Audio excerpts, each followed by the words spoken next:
가기사는 증시 가뚜기. 네, 안녕하세요. 전투자 증시 나침반 안지원입니다. 네, 드디어 올랐습니다. 이거지 원래. 네, 꼭 하루 이틀 더 빠지더라. 반등했어야 되는 날에서. 그러게요. 네. 어저께 제가 재밌게 봤거든요. 네. 댓글을 보니까 제가 어디 갔냐 이런 댓글이 많더라고요. 생각해보니까 너무 생뚱맞게 없어졌다가 얘기도 안 하고 다시 나타난 것 같아서 어제는 이렇게 뭐 밀접 접촉 그런 건이 요즘 주변에서 있어서 빵빵 터져가지고요. 네, 네. 검사를 받았는데 다행히 음성이 나와서 다시 네. 이 자리에 왔습니다. 예, 뭐 떠난 거 아닙니다. 네. 네. 그리고 오늘 코스피 0.7%, 코스닥이 오늘 2.6% 올랐습니다. 코스닥 엄청나게 올랐죠. 많이 빠졌더만. 오늘 아무래도 상장주가 반등한 장이라서 코스닥이 그것도 그리고 많이 빠지기도 했죠. 네, 많이 빠졌어요. 예, 개인 투자자가 코스피에서 1,400억 매수했고 코스닥에서 3,200억 매도를 했습니다. 외국인은 코스피에서 2,700억 매도했고요. 코스닥은 1,500억 매수가 들어왔고요. 기관은 코스피 코스닥 1,000억, 1,700억씩 오랜만에 매수를 했습니다. 네, 오늘 일본 증시가 1% 올랐고요. 홍콩은 2.7% 넘게 오른 것 같고요. 홍콩 항생테크는 4% 올랐습니다. 거기는 항생테크가 엄청나게 올랐어요, 지금. 네. 다 많이 올랐고요. 코스피가 조금 부진한 것 같아요, 오늘은. 네. 갈 길이 먼 것 같고요. 오늘 의료 정밀 섹터가 SD 바이오 센서가 4% 오르면서 3.4% 상승해서 업종 상승률 1위를 기록을 했고요. 치과 관련주들도 오늘 좋더라고요. 덴티움도 오늘 4% 올랐는데 다른 뭐 디오라든가 이런 데도 좀 많이 올랐던 것 같습니다. 화학 섹터가 2.4% 상승했는데요. LG화학이 오늘 6% 넘게 급등을 했습니다. LG 에너지 솔루션은 청약이 이제 마무리가 됐습니다. 그리고 SKC, 코스맥스, OCI가 다 6%, 5%대씩 상승을 했고요. 뭐 라겐락, 아모레퍼시픽, SK케미칼, 국도화학도 다 4%대 상승을 기록을 했습니다. 네, 2차전지도 많이 오르면서 뭐 코스모화학, 코스모 신소재도 3%씩 오르면서 화학주들 대부분 다 많이 올랐고요. 또 외국인이 제일 많이 산 업종이기도 합니다. 그리고 섬유의복도 오늘 세 번째 상승률을 기록을 했고요. FNF가 2.4% 상승했고요. 나머지도 뭐 1, 2%대 상승세 기록을 했고 서비스업이 오늘 그 다음이었습니다. 넷마블은 10%나 반등을 했고요. J콘텐트리 9%, YG 플러스 5.8%, 키다리 스튜디오 5%, 하이브 5%, CGV 2.5%. 대부분 뭐 엔터, 컨텐츠, 게임주들 다 같이 대부분 좋았습니다. 정부에서 자금 조성한다는 게 가장 큰 뉴스였죠. 네. 그리고 보험 섹터 가 오늘 하락률 1위를 기록을 했는데요. 삼성화재가 마이너스 4%, 현대해상 3.7% 마이너스, DB손해보험 2.3% 마이너스, 삼성생명 2% 마이너스, 은행주들도 좀 하락을 했습니다. KB금융과 하나금융이 3%대씩 하락을 했고요. BNK 2%대 하락, 신한지주, 기업은행 1%대씩 하락세를 기록을 했습니다. 오늘 은행보험주가 다 떨어졌네요. 뭐 금리가 꺾인 건 아니지만 상승세는 좀 오늘은 일단 좀 멈췄던 것 같습니다. 네, 철강금속 섹터도 좀 특이했는데요. 세아제강이 7.5% 상승을 했는데 이름이 비슷한 세아베스틸은 14% 하락을 했는데요. 세아제강은 일단 리포트가 나왔습니다. 현재가가 이제 10만 원이 좀 안 되는데 16만 원 목표가가 나왔고요. 미국향 수출 마진이 개선된다라는 의견이었는데 세아베스틸은 이제 물적 분할을 결정을 했습니다. 철강 사업을 이제 물적 분할에서 떼어내고 지주사로 전환을 하겠다라고 발표를 하면서 오늘 14% 하락해서 마감을 했습니다. 네, 그리고 중국은 LPR 금리 인하를 했죠. 그래서 뭐 이제 좀 괜찮지 않을까 아침에 생각이 들었는데 뭐 홍콩 지수는 굉장히 좋았던 것 같습니다. 네, 그리고 게임주 컨텐츠, 바이오 업종도 올랐던 것들은 꽤 있는 것 같아요. 셀트리온은 좀 유일하게 마이너스였는데요. 진원생명과학이 4.7%, 녹십자 4.3%, 유바이올로직스 3.7%, SK바이오사이언스 2%, 뭐 백신주들도 조금씩 반등을 했고요. 한미약품도 3%, 나머지 뭐 바이오 업체들도 뭐 3%대 정도씩은 다 반등을 한 것 같습니다. 네, 그리고 LG에너지 솔루션이 증거금이 114조 원 정도가 모집이 돼서 끝났습니다. 엄청난 돈이네요. 네, 역대치를 넘었습니다. 기존의 최고치는 SKI 테크놀로지 80조 원이었는데 훨씬 더 넘었고요. 내일은 증거금이 환불돼서 좀 개인적인 소망인데 개인 투자들이 그 돈으로 좀 다 도로 은행으로 빼버리는 게 아니라 주식을 좀 사지 않을까 그런 좀 생각이 듭니다. 뭐 증권회사들은 아마 그 높은 금리의 유인 상품들을 많이 뭐 내놓을 것 같긴 하고, 야, 저 114조 주식 사면 500포인트 바로 올라요. 저거 다 안 사도 500포인트 바로 오르고, 저거 다 사면 1000포인트 바로 오르고, 1000포인트 안 오르겠다. 야, 진짜 500포인트 훨씬 더 오르겠다. 네. 예, 114조 중에 뭐 청약되고 나머지가 이제 뭐 100대 1 정도라고 쳐도 1조 빼곤 다 들어오잖아요. 이 중에서 1%만 사도 엄청난 상승세를 기록할 텐데 네. 네, 내일 기대를 한번 해보겠습니다. 이 상장은 27일이고요. 유통 물량은 10% 미만이라서 추가 상승이 기대가 되는데 일단 이 유통 주식 비중이 기존에 이제 SK 바이오팜 같은 경우에는 13%였거든요. 적어서 그런지 상장 후에 3일 연속 상한가를 갔었고요. SK 바이오사이언스는 12%였는데 따상을 기록을 했습니다. 물론 이제 바이오 회사랑 비교하기는 좀 그렇지만 그만큼 굉장히 유통 물량이 적기도 하고요. 추가로 패시브 수요가 기대가 되는데요. MSCI 지수 추종만 한 4천억 정도를 포함을 해서 FTSE 지수, 2차전지 ETF, 코스피 200 등 다 합치면 총 한 1조 3천억 정도 규모다라고 이제 IBK에서 추정을 했는데요. 요 가정이 시가총액 70조 원을 가정을 한 겁니다. 그러니까 30만 원 공모가를 유지를 했을 때 가정이라서 훨씬 더 오를 거로 지금 여러 군데에서 기대를 하고 있잖아요. 그렇게 되면 패시브 수요는 더 커질 수도 있을 것 같습니다. 네. LG화학이 이제 대주주 지분이 한 80%가 넘는데요. 6개월 확약을 걸었기 때문에 그때쯤 가서는 아마 이 오버행 이슈가 또 대두가 되지 않을까 싶고요. 네. 2차전지 섹터 오늘 대체적으로 좋았는데 대주전자재료가 오늘 10%로 가장 큰 상승세를 보였습니다. 14만 원으로 목표가를 16% 상향한 리포트가 NH증권에서 나왔고요. 의견에 따르면 최근 배터리 업체들의 생산 계획이 상향 조정되어서 실리콘 산화물 캐파 가정치를 2025년도가 되어야 1만 톤 정도로 봤는데 24년 말에 벌써 1만 톤으로 앞당겼다고 합니다. 그래서 네. 24년 매출과 영업이익을 기존 추정치 대비 각각 7%, 8%씩 상향을 시켰고요. 추가로 LG에너지솔루션과 GM의 합작 공장, 1, 2공장 외에도 3공장이 한 40기가와트 정도 캐파가 되는데 이게 이제 새로 추가될 가능성이 있어서 25년도 이후에 대주전자재료의 실리콘 산화물 캐파도 상향 조정될 가능성이 높다라고 전망을 하면서 오늘 굉장히 많이 올랐고요. 네. 첨보, 동화기업, 에코프로비엠도 5% 상승했고요. LNF, 솔루션단 소재도 4% 상승했고 네. 오늘 뭐 셀 업체들도 다 좋았습니다. LG화학이 6.6%, 네. 삼성 SDI도 4% 상승했고요. SK이노베이션도 1.5% 상승해서 마감을 했습니다. 반대로 중국에서는 CATL이 상당히 빠졌죠. 네, 다른 회사들이 이제 다양하게 벤더를 확보하고자 한다 하는 뉴스가 돌면서 CATL이 빠졌고 이거 역시나 그 우리 한국 시장에는 호재였네요. 그 업체들이 이 조금 그 물량 공급에 대한 의욕을 좀 가지면서 물론 이제 한국 업체들이 언급된 게 아니고 비아디나 이런 업체들이 언급이 됐는데 좀 좋은 영향을 받은 부분이 있는 것 같습니다. 네.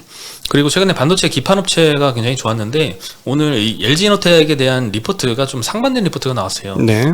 국내 증권사에서 KB증권에서 일단 목표가 50만 원을 제시를 했고요. 반면에 골드만삭스에서는 정반대의 목표가를 냈더라고요. 네. 목표가 28만 원으로 기존 대비도 목표가는 높였습니다. 근데 현재 주가가 37만 원이 넘거든요. 네. 그래서 거의 뭐 이거는 매도 의견이 아닐까 싶습니다. 투자 의견은 중립으로 제시를 했는데 일단 KB증권 목표가 50만 원을 제시했던 의견은 지금까지 나왔던 리포트들과 굉장히 비슷합니다. 최근에 이제 국내 증권사들에서 목표가를 뭐 30만 원으로 올렸다가 40만 원으로 올렸다가 또 50만 원 올렸다가 48만 원 제시했다 이런 리포트들이 굉장히 줄을 이었는데 뭐 메타버스 고객 기반이 뭐 애플, 메타뿐만 아니라 마이크로소프트까지 확대가 예상이 된다. 그리고 하드웨어 기기 핵심 기능인 3D 입체 영상 구현을 위해서는 필수 부품들이 필요한데 거기서 LG에너텍이 하는 3D 센싱 카메라, TOF 모듈 이런 거에 대한 독점적 지위를 보유하고 있다. 네. 여러 가지 좋은 의견들이 많았는데 골드만삭스에서는 투자 의견을 중립으로 하향을 시켰는데요. 우려 요인으로 경쟁 심화를 꼽았습니다. 그리고 반도체 칩 쇼티지 영향이 계속돼서 올해 상반기까지에는 이 자동차 부품 사업을 압박할 것이다. 이런 네. 전망을 내놨고요. 네. 그래서 그런지 기관 투자자들과 외국인 투자자들의 수급도 갈렸습니다. 최근에 기관 투자자들의 매수세가 계속 오늘까지도 이어지고 있는데 외국인은 8거래일 연속 지금 순매도를 하고 있더라고요. 네. 네, 오늘은 LG이노텍은 1% 정도 상승해서 마감을 했습니다. 네. 네, 그리고 오늘 맘스터치 제가 참 좋아하는 햄버거기도 한데 자진 상장 폐지를 위해서 공개 매수 공시를 냈습니다. 네. 현재 대주주가 거의 다 갖고 있습니다. 대주주 물량이 거의 다고 나머지 이제 유통 물량이 자사주 빼면 15% 정도가 있는데 네. 주당 6,200원에 모두 확보해서 상장 폐지하겠다라는 계획입니다. 네. 6,200원은 이제 물린 사람들 하나 없이 우리가 다 이익 보고 엑시트하게 해줄게라는 측면에서 최고가로 선정을 했다고 하고요. 왜 나가지? 보통 이런 경우에는 이제 앞으로 굉장히 돈을 잘 벌 거라고 예상을 하는 게 아닌가 싶습니다. 이건 귀찮다 이거지.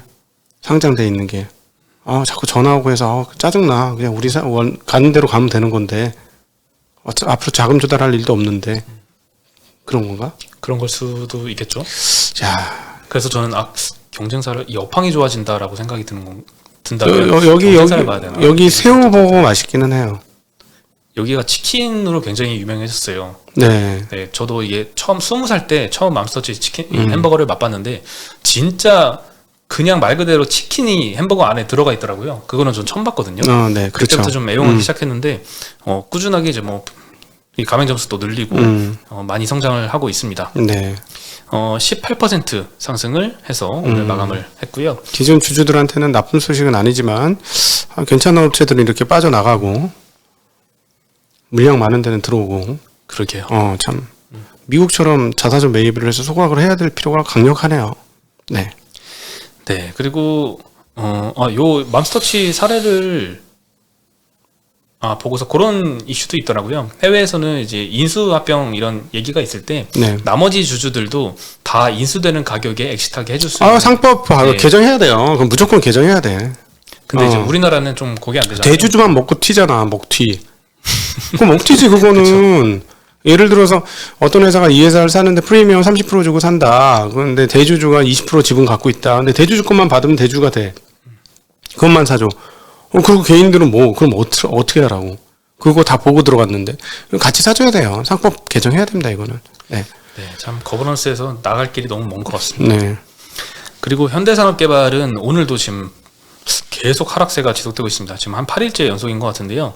영업 정지가 1년 8개월까지 될 것이다. 이런 전망들이 조금씩 이제 구체화되고 있는 것 같습니다. 네. 일단 작년 6월에 광주에서 한번 사고가 일어났었잖아요. 네. 학동 재개발 철거 현장이 붕괴가 됐었는데 그것과 관련해서 광주의 동구청이 서울시에 8개월 영업정지 처분을 요청을 했고요. 요게 일단 8개월 정도로 예상이 되죠. 네. 그리고 이번에 화정 아이파크 외벽 붕괴 사고 요게 한 1년 정도 영업정지 가능성이 거론이 되면서 둘이 합치면 1년 8개월 정도가 되지 않을까 이런 전망들이 계속 나오고 있습니다. 네. 건설 업계 입장에서는요, 이 1년 영업정지로도 굉장히 버티기 힘든 수준이라고 합니다. 근데 1년 8개월이면 거의 사실상 퇴출 수준에 가깝다. 이런 네. 의견들을 많이 제시를 하고 있는 것 같고요. HDC 그룹 자체가 조금 흔들릴 수도 있는 것 같아요. 네. 왜냐하면 이 전체 연결 매출액이 5조 원 정도 초반인데 현대산업개발이 차지하는 매출이 3.6조 원 정도입니다. 네. 한 70%를 차지하기 때문에 그룹 차원에서 굉장히 악재가 아닐 수 없는데 HDC는 오늘 0% 장중에는 좀 빠졌었는데 네. 보합으로 마감을 했고요. 현대산업개발도 장중에는 10% 가까이 또 빠지는 거 봤었는데 오늘 3% 하락으로 마무리를 했습니다. 근데 이 회사 돈 많아요. 호텔도 여러 개 갖고 있어요. 네. 그래서 아마 버틸 거예요. 제가 보기에는. 그리고 뭐 그냥 무조건 다 받지는 않고 좀 줄여줘. 뭐 이런 게 있겠죠. 그러면, 1년 안에로 끝난다면은 제가 보기에는 그 기존에 받아놓은 거를 안 짓지는 않을 거 아닙니까? 수주를 이미 받아놓은 거는 네. 계속 사업을 할 수가 있거든요. 그러니까 이미 수주 잔고가 역대 최고치예요. 그래서 먹고 살아요. 제가 보기에는. 뭐 이렇게 대기업 걱정은 안 해줘도 될 것 같긴 해. 근데 이제 시공사가 네. 중간에서 이제 교체가 될 가능성은 굉장히 높죠. 그럴 가능성이 있죠. 이제 사람들이 너무 싫어하면 그런 리스크는 계속 있는 거니까. 어쨌든 이 회사 돈 많은 회사라서 망할 것 같지는 않지 않을. 저는 그렇게 생각이 드네요. 네. 그리고 오늘 리오프닝주들도 그간에 조금 하락을 했었는데 오늘은 좀 반등을 했습니다. 일단 영국에서는 코로나 방역을 좀 해제하는 수순으로 가고 있는 것 같아요. 네. 다음 주부터는 마스크 의무화와 백신 패스 적용을 종료할 예정이라고 하고요. 3월 24일부터는 코로나에 감염돼도 자가격리를 의무화하지 않을 예정이다라고 네. 밝혔습니다. 사실상 코로나를 이제 감기처럼 취급을 하겠다라는 방침인 것 같고요. 좀 국내에도 좀 위험한 발언인가? 조금 풀렸으면 좋겠는데. 아니 제가 해보니까 경험자잖아요. 좀 심하게 알았잖아요. 네. 38도까지 열이 올라가고 이틀간 고생을 많이 했는데 저는 어려서부터 골골해서 매년 큰 감기를 한 번씩 했어요. 한 네. 2년이나 1년에 한 번씩 했는데 제 기억에 몇 번 죽을 뻔할 정도로 아픈 적이 어렸을 때도 있었고 중간중간에 있었어요. 그래서 이제 제가 자전거를 탄 거예요. 사실은 너무 몸이 약해서. 근데 이번에 보니까 그 기억에 날 만큼 조금 센 그 감기였어요. 예, 근데 일단은 뭐 저것도 맞았잖아요. 주사도 맞았었는데 걸려서 좀 덜 했을 수는 있겠죠. 근데 만약에 그래서 감에서 이 정도라면 실제로 감하지 않았다면 정말 센 감기였을 것 같다라는 생각은 들고, 근데 어쨌든 뭐 과거에 경험했던 독감 수준의 감기였고 아팠고 열 났고, 근데 지나 보니까 문제는 뭐냐면 끝이 잘 안 나네. 음성인데 계속 가나요? 예. 통증. 아니 통증은 없어요. 통증은 없는데 뭐죠? 호흡기 계통이 원활하지를 않아. 근데 예전에도 이런 적은 있었어요, 제가. 그러니까 감기를 한번 세게 하니까 여기 툭툭툭 치면 여기 간지럽고 기침 나고 이랬었거든요. 그게 완벽하게 안 없어진 상태에서 또 걸려가지고 이번에.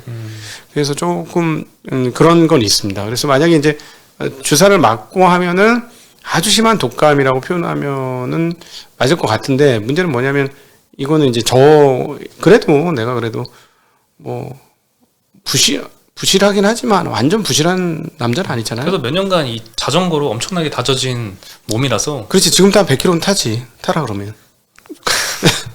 100km요? 추워서 안 타는 거지 지금. 뭐 타라 그러면 타지. 근데 힘들긴 하더라 100km 타니까. 예. 그러니까 뭐 그 정도니까 그러니까 일반인들한테 어느 정도 적용할지 모르겠는데 어쨌든 그렇습니다. 그냥 제 솔직한 제 경험이다. 네. 참 그래도 안 걸리는 게 우선이니까 그래도 네.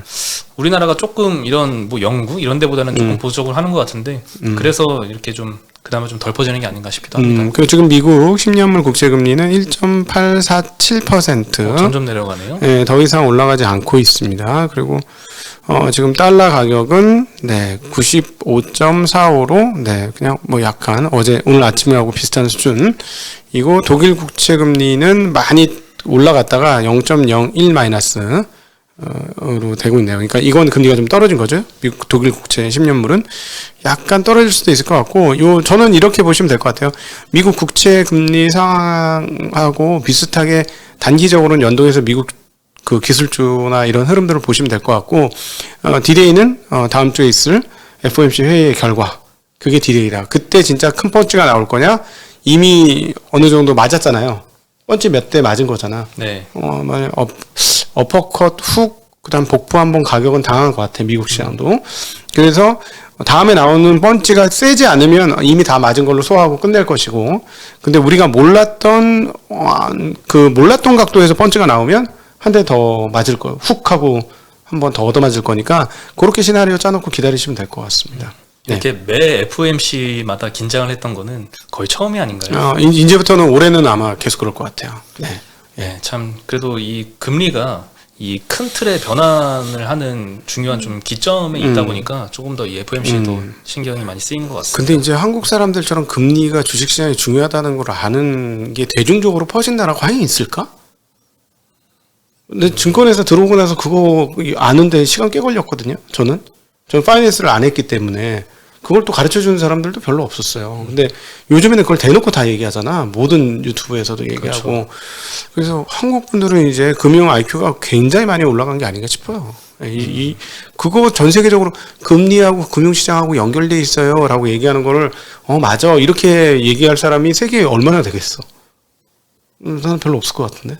예. 그것도 사실은 주변에 보세요. 금리가 중요해라고 얘기하면, 그럼 돈 빌릴 때 중요하지. 이런 얘기만 하겠지.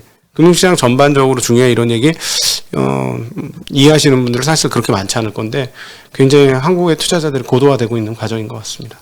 네. 네. 그러면 저희는 오늘 여기서 인사드리고, 내일은 즐거운 금요일인데, 네. 올라서 마무리했으면 좋겠네요. 네. 네. 아까 말씀드렸듯이, 이 환불금 열심히 주식 사는데 애용을 해줬으면 좋겠습니다. 네. 네. 그럼 저희는 여기서 인사드리겠습니다. 안녕.